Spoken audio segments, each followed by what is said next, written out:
नमस्कार दोस्तों। आज की कहानी में आप सभी लोगों का एक बार फिर स्वागत है। तो चलिए सुनते हैं आज की एक और बेहद डरावनी कहानी। इस कहानी का शीर्षक है फार्म हाउस की अंतिम रात। शहर के पुराने हिस्से में बना लड़कियों का हॉस्टल अक्सर हंसी मजाक से गूंजता रहता था, लेकिन कमरे नंबर 307 की पहचान अलग थी। वहां रहती थी छवि, पायल और गौरी।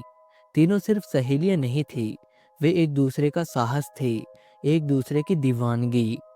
रात में जब लड़कियां भूतों की बात आते ही कंबल ओढ़कर सो जाती थी, तब ये तीनों लैपटॉप खोलकर पैरानॉर्मल वीडियोस, आत्माओं को केस स्टडी जैसी जगहों की फुटेज देखने लगती। हॉस्टल की वार्डन कई बार टोका भी कर चुकी थी, इतनी रात को डरावनी चीजें मत देखा करो, दिमाग पर असर पड़ता है। लेकिन असर उल्टा हुआ, डर घटा नहीं बल्कि शौक बढ़ता गया। खैर एक बार हॉस्टल की छुट्टियां पड़ी, हॉस्टल लगभग खाली हो चुका था। एक शाम खिड़की के पास बैठे बैठे गौरी बोली, यार ये छुट्टियां मार रही है, कुछ अलग करते हैं। पायल मुस्कुरा उठी, कुछ डरावना करें? यह सुनकर छवि की आंखें चमक उठी और बोली, एक जगह है, वर्मा फार्म हाउस।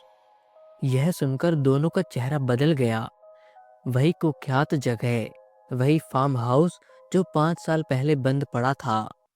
कहानी सबने सुनी थी। उसकी मालकिन सुधा वर्मा अपने ही कमरे में पंखे से लटक कर मर गई थी। लोग कहते थे उसने आत्महत्या नहीं की, बल्कि उसे किसी ने मारा था। तब से उस फार्म हाउस में औरत की सिसकियां, पायल की आवाज और खिड़कियों पर खड़ी परछाई दिखती थी। जो भी रात भर वहां रहता, वह सुबह जिंदा नहीं मिलता। यह सुनकर छवि हंसने लगी और बोली, लोग बड़ा चढ़ाकर कहते हैं, ऐसा कुछ नहीं होता। पायल बोली, चलो आज रात डर का सच देखते हैं। तीनों ने कसम खाई, वापस नहीं भागेंगे। और वही कसम उनकी आखिरी गलती थी। खैर रात ठीक 10 बजे वे फार्म हाउस पहुंची। आसमान बादलों से ढका था, हवा में मिट्टी और सड़े पत्तों की गंध थी। लोहे का पुराना गेट आधा टूटा हुआ था, हवा के झोंके से वह खुद ब खुद हिल रहा था।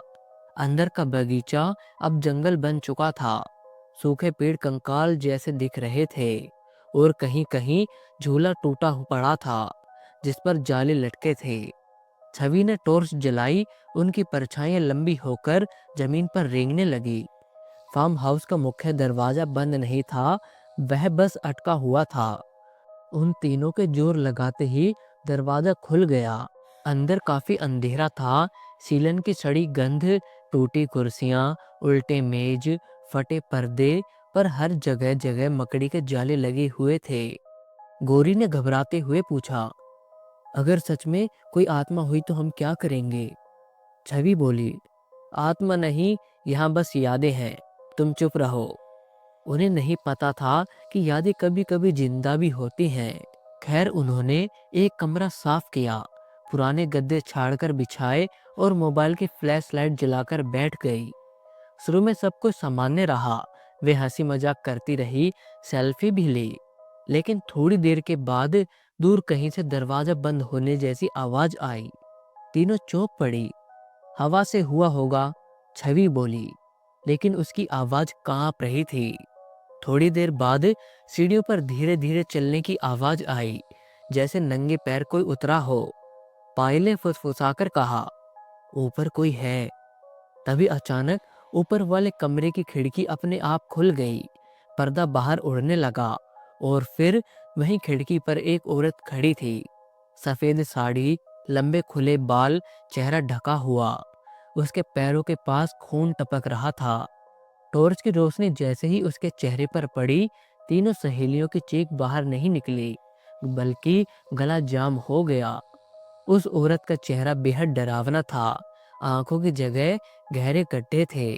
तभी अचानक वह औरत गायब हो गई और अगले ही पल वह औरत उन तीनों सहेलियों के पीछे खड़ी थी।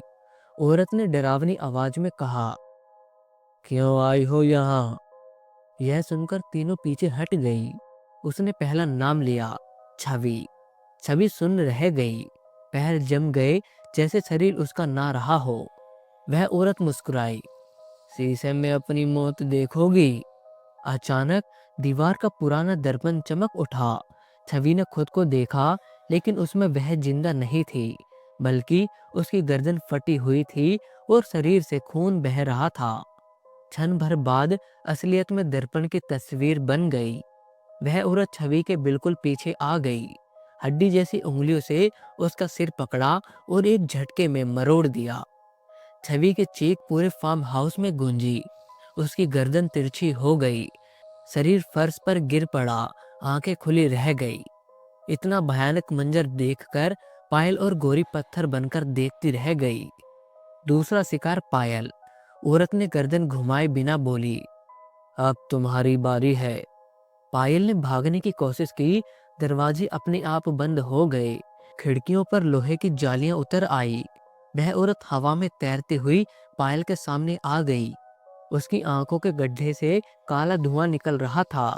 वह बोली, मुझे मार डाला था उन्होंने, अब तेरी बारी है पायल। दीवारों पर हाथों के खून से निशान उभर आए, जैसे सैकड़ों हाथ मदद मांग रहे हो।